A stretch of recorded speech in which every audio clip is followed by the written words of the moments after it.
Hello there, movie fans. I'm Roshan. Welcome to our channel. So, for a decade, the Conjuring franchisee have been a benchmark for modern horror. It gave us Ed and Lorraine Warren, a ghost haunting couple whose stories have been terrific and captivated us. Now, the main saga comes to the close with the Conjuring Last Rites.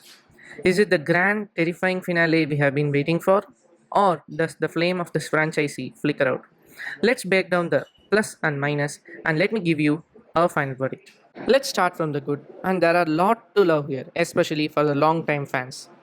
The undeniable heart of the franchisee has always been the relationship between Ed and Lorraine Warren. And in the last Ritz, Patrick and Vera delivered their best performance yet. Their chemistry is the anchor of the film, providing a tender and endearing core to amidst the chaos. The film also raises the stakes by making the haunting deeply personal. Lauren has a vision of losing her own family, shifting the focus from saving strangers to a devastating emotional fight for her loved ones.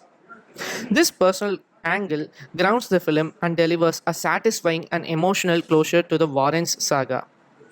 Director, who also directed The Devil Made Me Do It, excels at creating a moody and unsettling atmosphere, especially in the film's first half. You will find yourself unnerved by creaking hallways, omnivorous shadows, and whispers in the silence.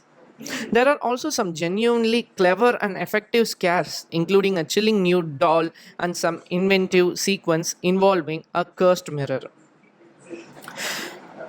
However, this film is far from perfect. As the horror film, it is a mixed bag, and there are a lot of significant drawbacks. So, let's talk about the drawbacks. While the film succeeds on an emotional level, it does so with the expense of sustained terror. Many have found it to be one of the least frightening entries in the main series. If you are coming purely for the scares, you might leave disappointed.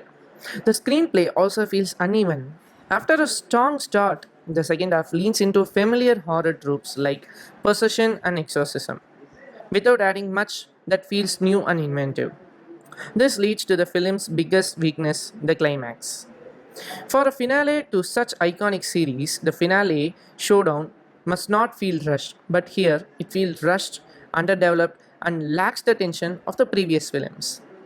Pacing into another issue, with a runtime of over 2 hours, some viewers feel the film is slow and too long.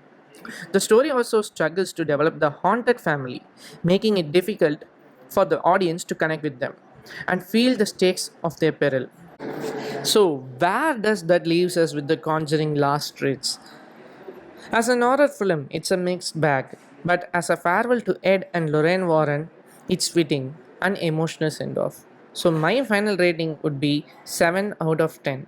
If you are a long time fan who is invested in the Warren's journey, the emotional payoff makes this must see film. It's a conclusion that the horror character who made this franchise is so special. However, if you are looking for a kind of groundbreaking, relentless horror that the first two films delivered, you may find The Last Rich a little too tame. That's my take. What do you think of The Conjuring Lost Rich?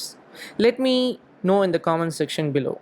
Don't forget to like, subscribe, and hit the notification bell for the more movie reviews. Thank you for watching. Let me see you in my another podcast. Ta-ta.